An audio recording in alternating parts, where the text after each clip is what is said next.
Pues hablamos aquí mismo, en esta casa, de lo mal que está la educación, no solamente en la Argentina, sino en general en todo Occidente. Y si tuviéramos que encontrar alguna síntesis para explicar el mal de esta actitud educacional argentina, podríamos encontrarla tal vez buscando un párrafo muy interesante que el Papa Pío XI escribió cuando promulgó su encíclica sobre la educación católica, la Divini Ilius Magistri. El Papa dice en esa encíclica, que ya tiene más de 50 años, que es inútil, es imposible a la vez llevar adelante una buena acción educativa si no se reconoce, si no se acepta la existencia del pecado original, con todo lo que eso supone. Aceptar la existencia del pecado original supone aceptar la necesidad del bautismo, la necesidad de la incorporación formal a la Iglesia Católica, la necesidad de la gracia, de la vida sacramental, etcétera, etcétera. Pero al mismo tiempo, aceptar que existe el pecado original supone aceptar que el hombre tiene una inclinación al mal. El hombre tiene una tendencia o una propensión al mal. Tendencia, inclinación o propensión que yo, si lo quiero educar, debo de alguna manera controlar, obstaculizar, evitar y fomentar en él el cultivo del bien. Este punto de partida nos tiene que hacer pensar a nosotros varias cosas. Es el punto de partida, de aquí no nos podemos mover. Pero nos tiene que llevar a varias reflexiones. La primera sería esta: ¿cuáles son los principales verbos, las principales acciones que debe saber conjugar el educador católico? Diríamos, siguiendo el magisterio de la Iglesia, que solo hay 4 grandes verbos que se necesitan conjugar para ser un buen católico, sea que nos dediquemos a la educación o que nos dediquemos a la medicina. Esos 4 grandes verbos que tenemos que conjugar son el verbo creer, obrar, recibir y pedir. No hay mayores complicaciones y tampoco hay necesidad de mayores complejidades. Así como el punto de partida está en el reconocimiento del pecado original, el primer corolario que se sigue de este punto de partida sería este: tenemos que aprender a conjugar otra vez estos 4 verbos olvidados: creer, obrar, pedir, recibir. ¿En dónde está lo que el católico debe creer? Lo que el católico tiene que creer está en el credo. Esto que parece una perogrullada, hoy lamentablemente no lo es, puesto que los católicos creen que lo que tienen que creer está en los libros del padre Larrañaga, en los libros de Antonio de Melo, o en los libros de Claretiana, en cualquier lado, en los discursos del padre Farinello, donde ustedes quieran, menos en el credo. El credo es el símbolo de nuestra fe. La palabra símbolo significa justamente eso: seña, contraseña, emblema o estandarte. Y tiene 12 artículos. La palabra artículo está tomado del lenguaje anatómico: articulaciones, es decir, puntulas, uniones. La única manera de evitar que un católico sea desarticulado o inarticulado es que su vida de fe esté articulada sobre la base de los artículos de credo. Todo esto parece una redundancia o un juego de palabras, y en alguna medida lo es, pero no hay otra explicación más didáctica. Nuestra vida de fe tiene que estar sostenida en la articulación de estos 12 artículos, que son 12 pilares en los cuales debemos creer para salvarnos. Ahora bien, de este conjunto de artículos hay 2 que convendría especialmente tener en cuenta, sobre todo en estos tiempos que decíamos tan graves que vivimos. Hay un artículo, el 7º, en el que se afirma que Jesucristo ha de venir a juzgar a los vivos y a los muertos. Este artículo encierra un gran dogma: el dogma del regreso de Cristo, el retorno de Cristo. Cristo vuelve vencedor. Y Santo Tomás dice que este tiempo que estamos viviendo ahora nosotros es tiempo de misericordia. Pero en cambio el tiempo del regreso de Cristo, el tiempo de retorno de Cristo, no es tiempo de misericordia, sino de justicia implacable. Quiere decir que cuando Cristo regrese, regresará para hacer justicia de un modo implacable, de un modo inflexible, a los vivos y a los muertos, y en el orden individual y en el orden nacional, es decir, tanto a los hombres como a las naciones. Y el juicio de Cristo será un juicio total, que lo abarcará todo. Ese juicio se dirigirá a nuestras obras, a nuestras omisiones, a nuestras palabras ociosas, por ejemplo, a nuestros pecados de omisión. Entonces, de este artículo del credo, que sostiene, que afirma la la vuelta, el regreso, el retorno de Cristo, se sigue también una conclusión en el orden educativo. Un educador católico no puede educar de espaldas al regreso de Cristo, al dogma del regreso de Cristo. Es decir, un educador católico no puede prescindir de este dogma de un Cristo que es juez, todopoderoso, implacable, que en algún momento, no sabemos cuándo, va a venir y va a hacer un juicio global y total sobre todas nuestras obras. Entonces, el sentido de la preparación para el juicio del Cristo que regresa, del Cristo que vuelve, del Cristo victorioso, del Cristo vencedor, es también un punto de partida importante en toda educación católica. Y hay otro artículo del credo, también particularmente olvidado, que es el artículo 9, que describe a la Iglesia en la cual creemos como una santa, católica y apostólica. Pero además, esa Iglesia, que es una santa, católica y apostólica, es una Iglesia militante. Es decir, que quienes estamos aquí abajo, para defender esa unidad, esa santidad, esa apostolicidad, esa romanidad, estamos obligados a la lucha, estamos obligados al esfuerzo, estamos obligados a un combate sostenido. Sin embargo, hay un salmo, Salmo 45 creo que es, no es el 45, Salmo 110, en donde se habla de el odio a la iglesia de los malvados, el odio a la iglesia de los malvados. Es decir, aquí se abre la posibilidad de una iglesia paralela a la iglesia una santa, católica y apostólica, que es una iglesia de los malos, una iglesia de los perversos, una iglesia a la que hacía alusión Pablo VI cuando él decía que el humo de Satanás había entrado y que los traidores se sentaban a la mesa. Entonces, esto vuelve a abrir una nueva posibilidad reflexiva desde el punto de vista educativo. Recibimos alumnos que son católicos, por lo menos nominalmente, formalmente, son bautizados en la mayoría de los casos, y hay que prevenir a estos alumnos sobre la posibilidad de que estemos viviendo una contienda por momentos sutil, por momentos imperceptibles, por momentos groseramente descarada, entre la verdadera iglesia, que es una santa, católica, etcétera, etcétera, y una iglesia de los malos, una iglesia de los malvados. O como decía el padre Mendel, una iglesia de la publicidad, una iglesia de la propaganda, una iglesia de la televisión, y una iglesia que es la esposa de Cristo, que es la barca de la que nunca tenemos que apartarnos. Vean ustedes cómo, tomando solamente 2 artículos del credo, no porque los demás no sean necesarios, sino porque obviamente no podemos analizar todo el credo en una reunión, pero vean ustedes cómo, tomando 2 artículos del credo que nos parecen particularmente importantes, se nos abre todo un abanico de necesidades y de posibilidades educativas. Educar para que el alma del educando esté preparada para el juicio de Cristo. Educar para que el alma de nuestros chicos, de nuestros discípulos, de nuestros alumnos, sepa defender militantemente esa iglesia, una santa, etcétera, contra la posibilidad de esa iglesia de los malvados que está ahí, que está al acecho, y que por momentos parecería que desborda. Este es el primer verbo, diría yo, lo que el católico tiene que creer. Un segundo verbo es lo que el católico tiene que obrar. Y lo que el católico tiene que obrar está contenido en los mandamientos. Que esto también, al igual que en el caso anterior, parece y es una perogrullada, pero son muchos hoy los católicos que están confundidos y que creen que los modelos de conducta o los modos de obrar tienen que tomarlo de ciertos cánones o de ciertas pautas que da un obispo X o un cura X, y no de lo que es perpetuo, inamovible y perenne, que es la ley de Dios. Entonces, lo que el católico debe obrar está contenido en la ley de Dios. Y la ley de Dios, constituida por esos 10 mandamientos que conocemos, así como el credo por esos 2 artículos, no ha perdido vigencia, más allá de que el hombre la respete o no la respete. Y también aquí yo quería poner algunos ejemplos. Tenemos un mandamiento que dice no robar, que prohíbe el robo.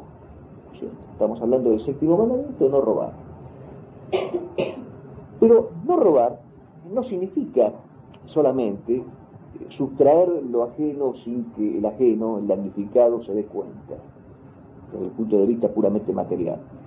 Por supuesto que esto es robo, claro que es robo, y ojalá hoy se siguiera considerando robo y se castigara. Pero hay un robo que es más grave todavía, que es un verdadero saqueo, un verdadero secuestro, que es el robo de lo invisible, el robo del honor, de la delicadeza, de la pureza, de la virtud en general, el escamoteo de todo lo bueno. Este es un robo contra el cual no estamos preparados para percibirlo como tal, y menos para castigarlo como tal. Porque en el mejor de los casos se castiga a un hombre que ha hecho un robo grande desde el punto de vista físico, pero no hay castigos serios y ejemplares para las personas que son los verdaderos ladrones, los verdaderos saqueadores, que son los saqueadores o los ladrones del bien, lo que hoy llamamos comúnmente corruptos y que en realidad deberían llamarse pecadores. Pero este mandamiento, además que prohíbe el robo, prohíbe, por ejemplo, que un país sea asfixiado por una economía que convierte a los súbditos, convierte a los gobernados en esclavos o en cuasi esclavos. Cuando Aristóteles analiza en la política uno de los efectos de la tiranía, comenta que justamente la tiranía, entre otros efectos, produce que es el agobio económico, el asfixia económico. De manera tal que un súbdito, asfixiado económicamente, no tenga posibilidad de reaccionar contra el tirano y tenga que vivir doblegado mansamente bajo el despotismo del tirano. Entonces, esto también es robo. Un país vive en estado de robo sistemático cuando sus gobiernos establecen un sistema político o un sistema económico que fomenta o que favorece o que propende al saqueo de sus habitantes, o al pago injusto de los salarios, o al pago injusto de las publicaciones, o al pago injusto de todo lo que sea haberes o estipendios. Esto también es robo y teóricamente queda comprendido en la prohibición que hace el séptimo mandamiento. Con el octavo mandamiento, que nos pide no mentir, pasa exactamente lo mismo. Ustedes saben que desde el punto de vista didáctico se puede hacer una distinción en la mentira de 3 grados. Hay una mentira que es jocosa, hay una mentira que es oficiosa y una mentira que es dañosa. La mentira jocosa es la que podemos armar entre amigos para divertirnos un rato y entonces a alguien le hacemos creer una cosa distinta a la realidad para entretenernos un poco. No es pecado, es inofensiva, puede llegar a ser un pecado venial o mortal si abusamos de ella y finalmente le hacemos un daño a esta persona. Pero es nada más que una mentira inofensiva, digamos. Está la mentira que se llama oficiosa, que es la que a veces nos vemos obligados a realizar por misericordia o por piedad, o tal vez para tapar algo que de otra manera hubiera sido imposible.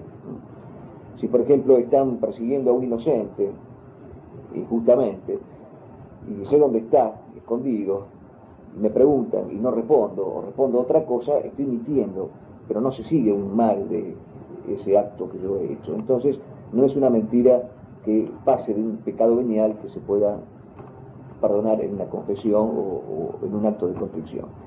Pero hay una mentira que no es ni divertida, ni jocosa, ni humorística, ni oficiosa, sino que es perversa, porque adultera, porque falsifica, porque tergiversa, porque traiciona las esencias.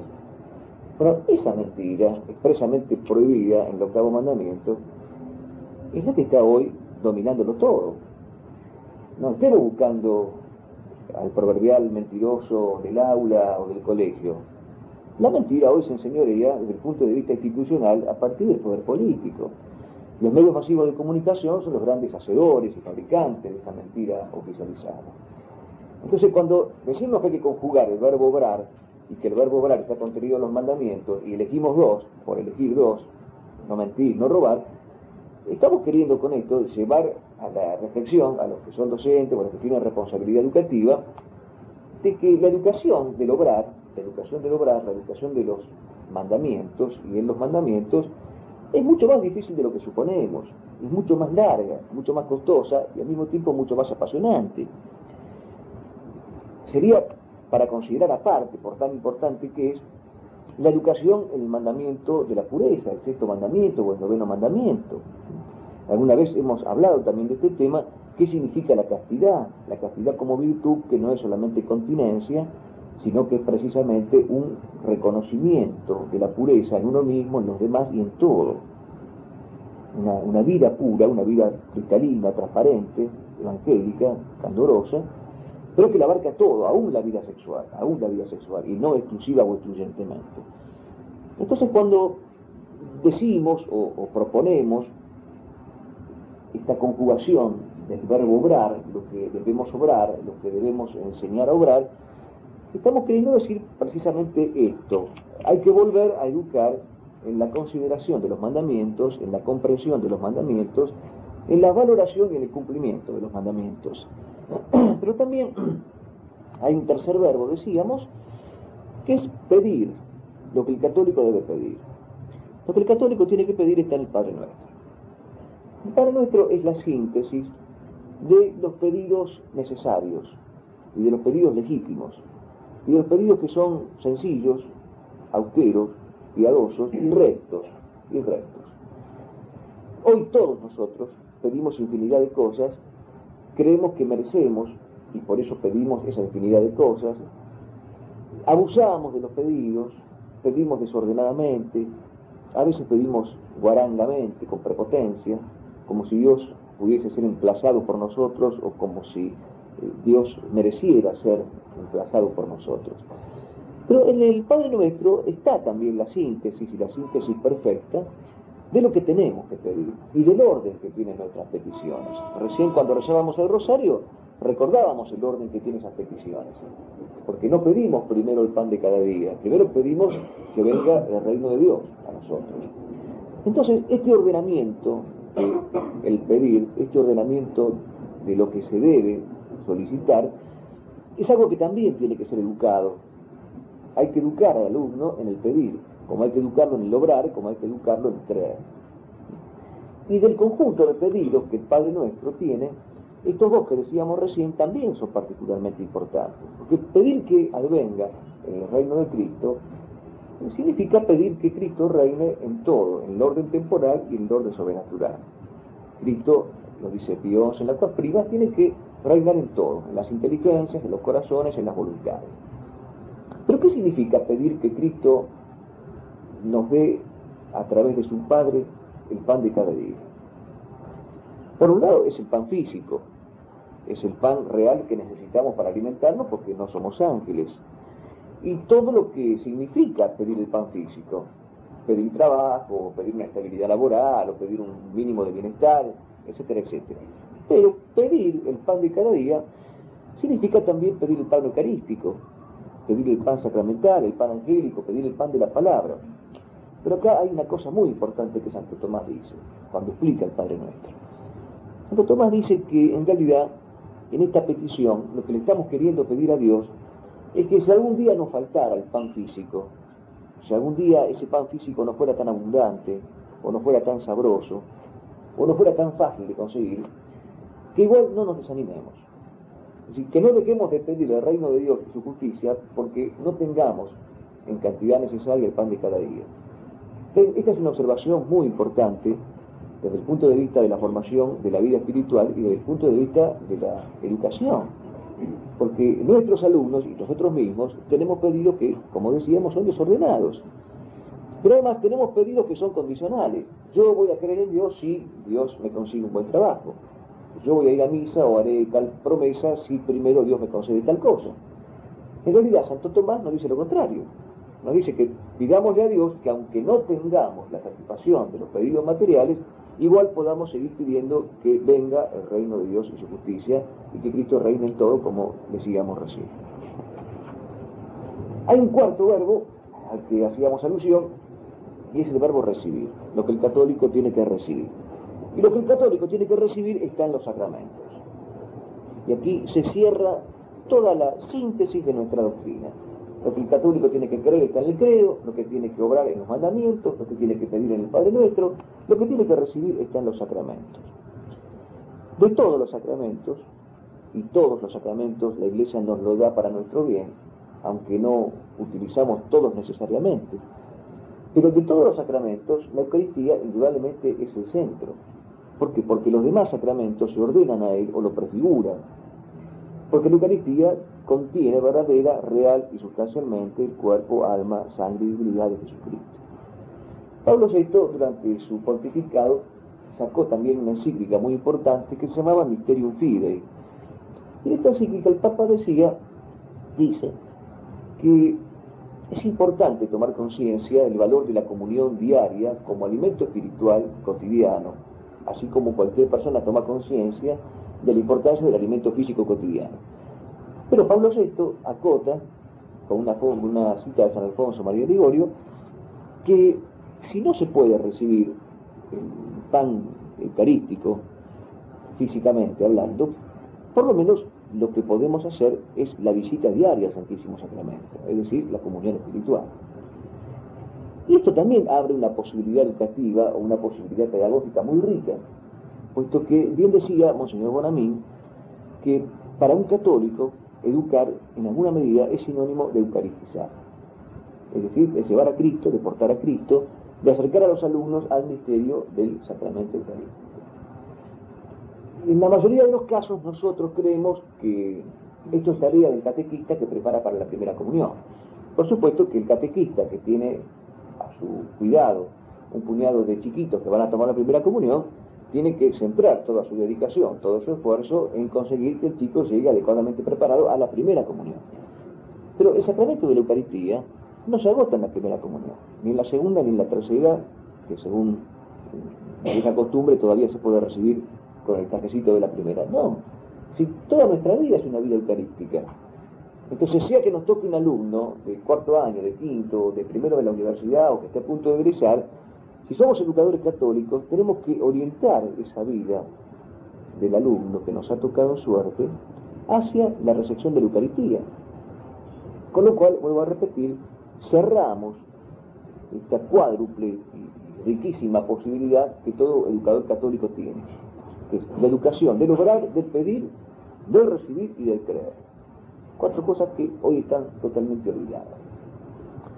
Ahora, claro, esto no es fácil. Ustedes me lo dirán a mí, yo se lo digo a ustedes, pero esto no es fácil.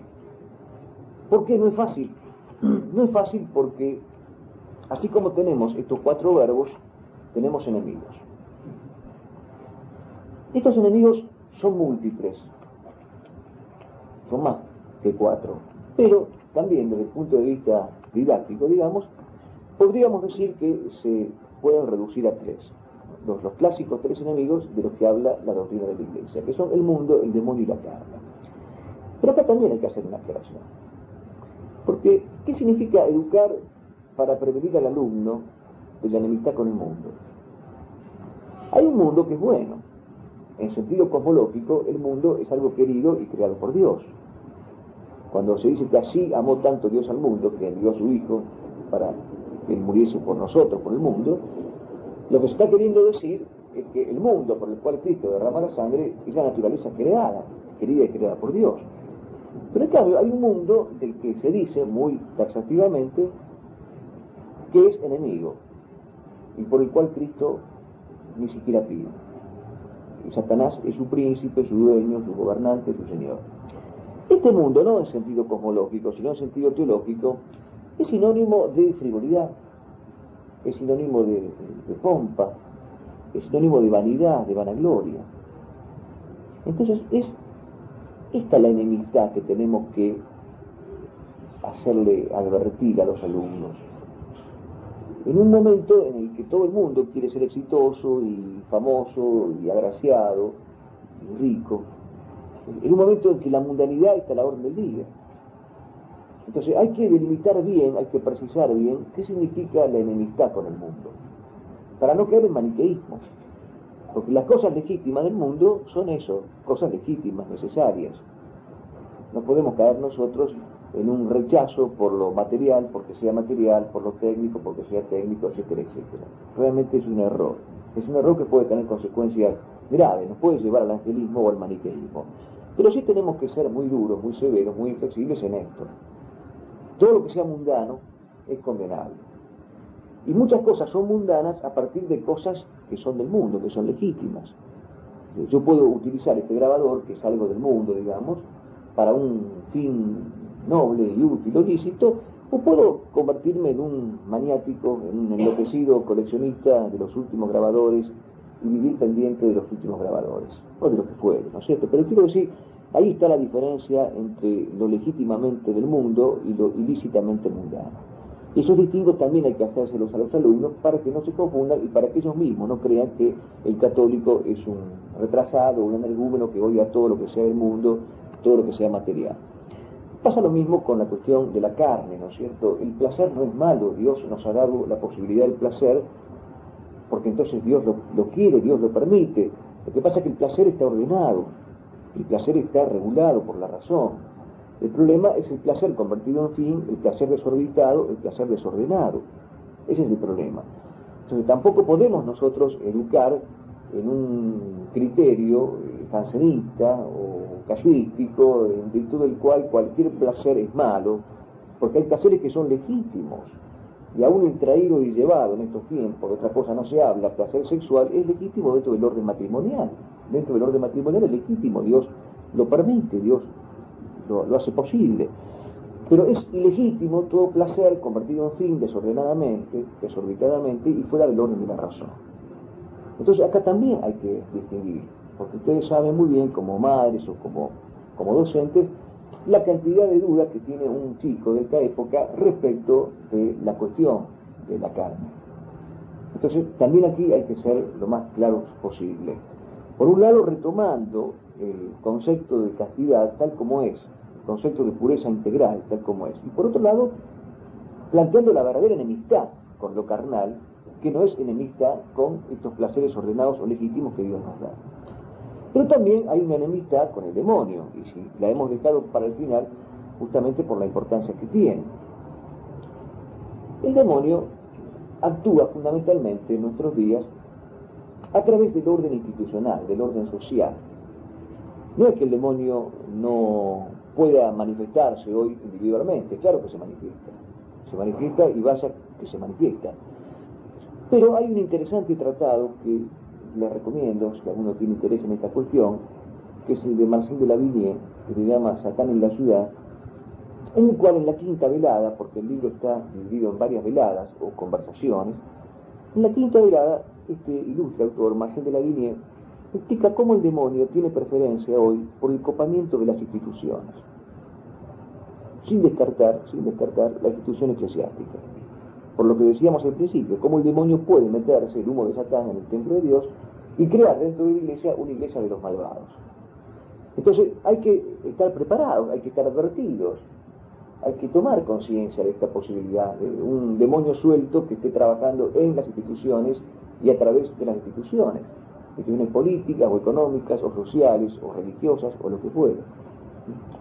Por eso Monseñor de Segur, cuando en su libro sobre el infierno plantea la existencia del demonio, dice: nada de indulgencias en el idioma cuando tengamos que hablar de estos temas, a los jóvenes o a los adultos, a los creyentes en general. Hay que ser muy flexible en esto, dice Monseñor de Segur.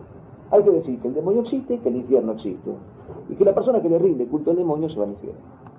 Y que el infierno no es un paseo, ni es una metáfora, ni es un símbolo, sino que es un estado real que padecen eternamente las almas de los condenados. Y aporta una cantidad terrible, pero necesaria, de pruebas históricas y teológicas de la existencia del infierno y de la existencia de las penas que en el infierno existen, sobre las cuales nosotros no solemos pensar. Yo puedo estar de acuerdo, puedo coincidir en que tal vez una educación demasiado puritana, hace 30, 40 o 50 años atrás, cargaba mucho las tintas sobre el tema de las penas del infierno. Yo puedo aceptar que esto haya sido así. Yo mismo recuerdo, siendo pequeño, que efectivamente había un cierto monotematismo en las prédicas religiosas sobre esta cuestión. Está bien. Pero convengamos que hoy se ha llegado a un extremo en el que no se habla de la existencia del infierno, y cuando se habla de la existencia del infierno no se lo describe como realmente es, un lugar de penas horrorosas y perpetuas. Y con esto lo que se logra es disipar, mitigar y apaciguar nuestra propia responsabilidad frente a nuestro obrar, y al mismo tiempo se mitiga nuestro propio temor de Dios y nuestro propio temor a convertirnos en pecadores y en condenarnos. Entonces, ni se trata de ir a la clase con un tridente y un encendedor para demostrar que el fuego quema, ni tampoco de encogerse de hombro como si el infierno fuera un viajecito más del cual después se regresa, uno escribe un libro, como es el demonio, como es el infierno, el libro es un bestseller y lo llena de plata. Creo que en esto hay que ser muy equilibrado, pero también hay que ser muy severo. Este mismo autor, Monseñor de Segur, dice que el demonio nos sigue tentando de la misma manera que lo tentó a Jesucristo. A Jesucristo el demonio le ofreció poder, le ofreció riqueza, le ofreció gloria. Estas tres tentaciones, o estos tres modos de la misma tentación demoníaca, son los mismos que se nos presentan hoy a nosotros. Lo que pasa es que nosotros, si no vemos la cara diabólica y sanguinolienta y la proverbial sonrisa luciferiana, creemos que no es cosa del demonio, pero cada vez que nos ronda en la cabeza la idea de hacer algo malo para obtener poder, riqueza, fama o gloria, y detrás está ahí asusando el demonio. ¿Qué quiero decir entonces con esto de la enemistad y de la educación para estar prevenidos respecto de la enemistad? Lo que quiero decir simplemente es que la conciencia se educa. Hay una educación de la conciencia. Y para educar la conciencia hay medios que son naturales y medios que son sobrenaturales. Desde el punto de vista puramente natural, la conciencia se educa mediante la razón, mediante el ejercicio de la razón, con la lógica. La lógica es la gran educadora de la conciencia, porque la lógica es como la ética de la inteligencia. Cuando una persona sabe lógica, estudia lógica, conoce el proceso lógico del pensamiento, no solamente no se equivoca, o se equivoca menos, digamos, o se equivoca en el obrar, pero no en el inteligir, sino que también tiene los elementos necesarios para una conducta recta. Entonces hay elementos naturales para educar la conciencia, como por ejemplo la razón. Pero hay elementos sobrenaturales para educar la conciencia. La oración, por ejemplo, o el conocimiento de la ley divina, que es ley de origen eterno, ley de origen sobrenatural. Bueno, todo esto es parte de la tarea que tiene el educador.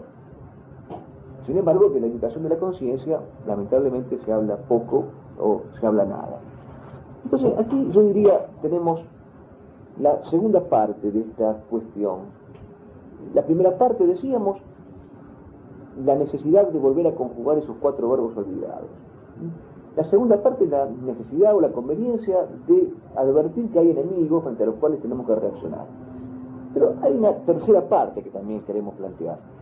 Estos enemigos ante los cuales tenemos que reaccionar no son solamente abstracciones.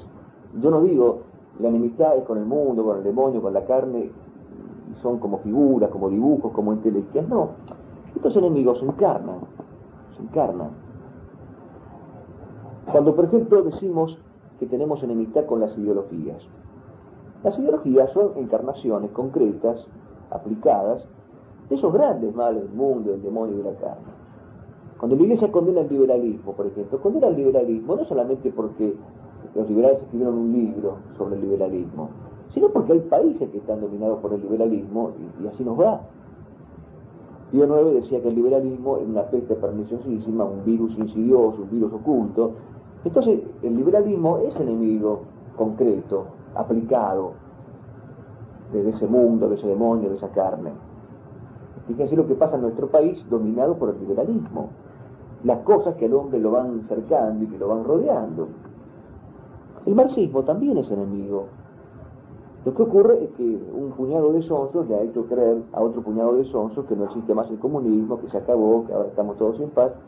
Pero el marxismo existe como ideología, existe como praxis. Vean ustedes lo que ha pasado en Perú, por ejemplo. Las personas que tomaron la embajada en Perú pertenecen a un grupo guerrillero que tiene contactos en todos los países de América Latina, inclusive en el nuestro. No vayan a creer ustedes que nosotros no tenemos manifestaciones de carácter marxista en el orden político, en el orden institucional. A diario vemos cómo hay una cierta gimnasia revolucionaria, una cierta gimnasia preparatoria de elementos que pueden ser superiores y que lamentablemente se producen como desbordes porque hay causas para que se produzcan, porque hay causas. Esto no sucedería si el país viviese en un clima de justicia y de concordia y de armonía social, pero hay causas que lo producen, hay causas que las provocan. Y estas causas obran de caldo de cultivo, como se dice habitualmente. Entonces las ideologías son enemigos encarnados, frente a los cuales también el alumno o nuestros hijos, digamos, tienen que estar prevenidos o preparados. Lo mismo pasa con la masonería, de la cual hemos hablado hasta el cansancio, pero se toma conciencia realmente de que en la Argentina, solamente en la Argentina, la masonería dispone de más de 4.000 sectas, que directa o indirectamente le responden. Ahora, disponer de 4.000 sectas, como ustedes comprenderán, es disponer de un gran ejército. y disponer de un ejército mucho más temible que un ejército armado hasta los dientes. Porque un ejército armado hasta los dientes se puede destruir con otro igualmente armado hasta los dientes.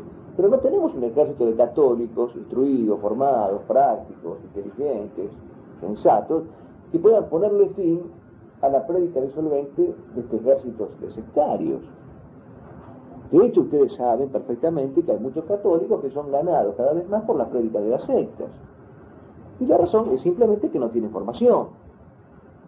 Entonces, lo que quiero también decir con esto es que si nosotros tenemos que educar para la advertencia de los enemigos, no lo hagamos solamente en el orden puramente teórico, sino que tratemos de aplicar para que los alumnos vean, o los hijos, o los educandos en general, para que vean, para que perciban que esos enemigos tienen rostros, esos enemigos tienen nombre y apellidos. Yo diría que esos enemigos tienen domicilios incluso, están localizados en un sitio determinado. Pero estos enemigos que yo les nombro son enemigos externos. El mundo, el demonio, la carne, la masonería, o el marxismo, o el liberalismo, lo que ustedes quieran, son enemigos externos. Hay un enemigo que es peor todavía que el enemigo externo. Porque el enemigo externo, mal o bien, por tener una distancia respecto de él, lo puedo llegar a percibir. Si me molesta mucho un gobierno liberal, o un gobierno marxista, o la invasión de las sectas, tarde o temprano me puedo dar cuenta de que hay una enemistad entre ellos y yo. Pero hay un enemigo que se apodera de mi interioridad y que no siempre me doy cuenta de que se ha apoderado de mi interioridad, porque no siempre tengo espejos interiores. No siempre tengo espejos interiores. Ese gran enemigo interior es la tibieza. Cada vez que el corazón del hombre es apoderado por la tibieza, el hombre ya no puede discernir más nada, porque se vuelve abúlico y se vuelve absolutamente inoperante, y porque siendo tibio le da lo mismo que las cosas estén o no estén. Es decir, el mismo texto del Apocalipsis, como ustedes saben, es muy claro. La primera característica del hombre tibio justamente es esa, que no puede ni enfriar con la fuerza de un témpano, ni calentar como pudiese calentar un fuego, una masa de fuego. No, es un hombre tibio, siempre a mitad de camino, siempre en el medio. Ahora, contra este enemigo interno también hay que prevenir a los educandos, porque los chicos, por lo general, están dispuestos a reconocer que puede haber un malo o un villano, ven muchas películas y se dan cuenta que puede haber un malo que me perturbe. Y por otra parte no son sonsos, y ellos se dan cuenta, advierten, de que la iglesia es atacada o es agredida, a veces con grosería, pero no siempre se ve este enemigo interno, es decir, no siempre se ve el problema de la tibieza o el problema de la pérdida de vigor. Bueno, hagamos entonces un repaso de lo que hemos dicho para ver si podemos encarar lo que me parece que es el tema más importante. Lo primero que dijimos es que el punto de arranque, el punto de partida, es el reconocimiento del pecado original, siguiendo en esto el magisterio de Pío XI. Después dijimos que el católico tiene que conjugar 4 grandes verbos: pedir, obrar, recibir, hacer, obrar, no obrar, pedir, recibir, creer. Después dijimos también que el católico tiene 3 enemigos. ¿Y qué fisonomía tienen esos enemigos? Que son enemigos externos, que son enemigos internos. Bueno, yo creo que la parte más importante, y a la cual quisiéramos dedicarle un poco más de tiempo, es al estudio de las armas. Es decir, ¿cuáles son las armas que tenemos nosotros para poder conjugar esos verbos, para poder enfrentarnos con esos enemigos? Ya sean internos, externos, visibles o invisibles. Las armas son muchas. Afortunadamente las armas son muchas. Y el estudio de las armas yo creo que merecería estar reclamando un curso aparte. Es decir, yo creo que se impone estudiar las armas que los católicos tienen para acabar con los males. Porque, por ejemplo, armas son los dones del Espíritu Santo. En el mejor de los casos nosotros los mencionamos, pero no sabemos particularizar cada uno de esos dones. La ciencia, el consejo, la piedad, el temor de Dios. Es decir, cada uno de estos dones, háganle cuenta a ustedes, que es un arma. un arma que tenemos para enfrentar estos enemigos terribles. Por lo tanto, aquí se impone también lo que decía el Papa Juan Pablo II, volver a considerar Pentecostés como la gran fiesta pedagógica, porque en Pentecostés está la plenitud de la entrega y de la donación de esos dones. Entonces no podemos nosotros permanecer indiferentes frente a este armamento, frente a este arsenal que se nos ha concedido, que es el de estos dones riquísimos del Espíritu Santo. Por otro lado tenemos las obras de misericordia. Las obras de misericordia, ustedes saben, se pueden también didácticamente dividir en obras de misericordia corporal o espiritual, según que las orientemos a los cuidados de las necesidades del cuerpo o del alma. Pero esas 14, digamos así, temáticamente, esas 14 obras de misericordia también tienen que ser pasibles de un estudio pormenorizado. Porque así como hay que educar para pedir los dones del Espíritu Santo y para saber qué es lo que estamos pidiendo y para ponerlos en práctica, hay que educar también para el cumplimiento de las obras de misericordia. Porque el dar de comer al hambriento, o dar de beber al sediento, o visitar a los enfermos, o enterrar a los muertos, esas obras de misericordia están puestas para algo. No están de adorno, ni están tampoco allí de vista, están para algo. Hay toda una pedagogía de la misericordia, como hay toda una pedagogía de los dones del Espíritu Santo. Sin embargo, esta riqueza profundísima que tiene el dogma católico es absolutamente desaprovechada. Sería interesante no perder más tiempo al respecto, ponerse a estudiar seriamente estas obras de misericordia o estos dones del Espíritu Santo y el valor pedagógico que tiene todo esto. También hay otras 3 armas importantes que tenemos, desaprovechadas totalmente. Por ejemplo, el conocimiento interior. Cuando San Agustín dice, no salgas de ti mismo, vuelve a ti, ¿qué es lo que está pidiendo San Agustín? La recuperación de la vida interior, la recuperación del hombre interior. El hombre interior es lo contrario del hombre exterior, es decir, del hombre viejo, del hombre gastado, del frívolo, del superficial, del pecador. Entonces, la educación de la interioridad, no la educación del egoísmo o del subjetivismo, la educación de la vida interior, eso es fundamental. Es un arma que tenemos contra los enemigos del orden cristiano. Junto con este conocimiento de la interioridad, hay otra arma también importante, que es la serenidad. La serenidad. Yo les recomiendo la lectura de un libro de Piper y de Leclerc sobre la serenidad, de la vida serena, para que ustedes comprendan qué valor tiene en la formación de un alma el ejercicio de la serenidad. La serenidad no es impasibilidad. La serenidad no es como en el budismo o en el orientalismo en general, estar indiferentes y alcanzar el nirvana, un estado supuestamente ideal en el cual nada me perturba porque nada amo, nada me preocupa porque nada deseo. No.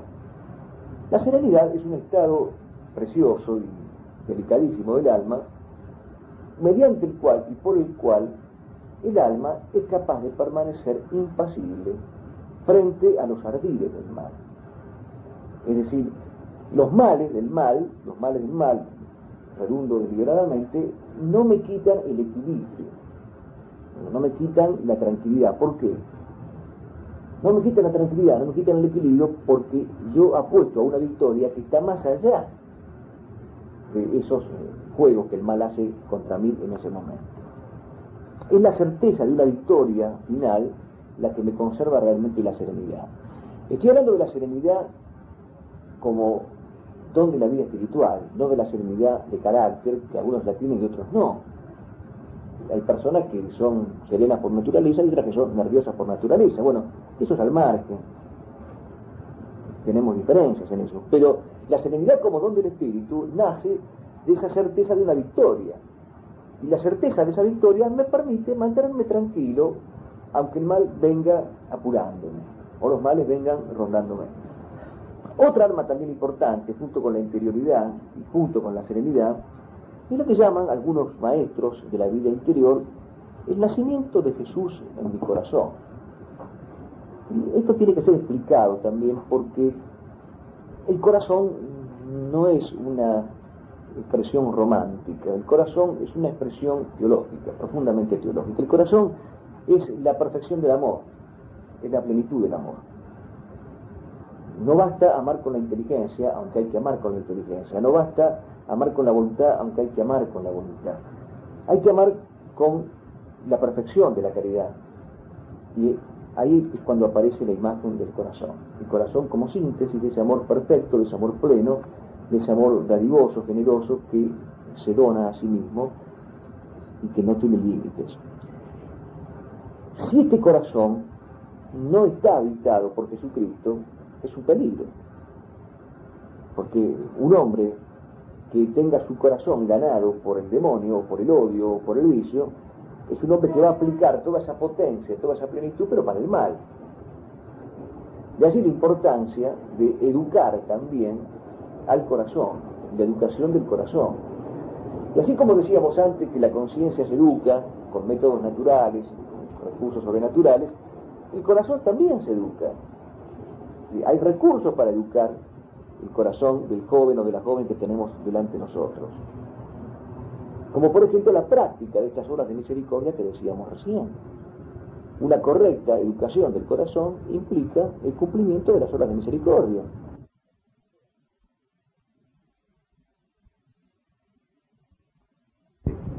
Es una buena imagen, es una buena metáfora. Es decir, convertir la vida interior en un pesebre. Con lo que todo eso significa desde el punto de vista litúrgico para nosotros.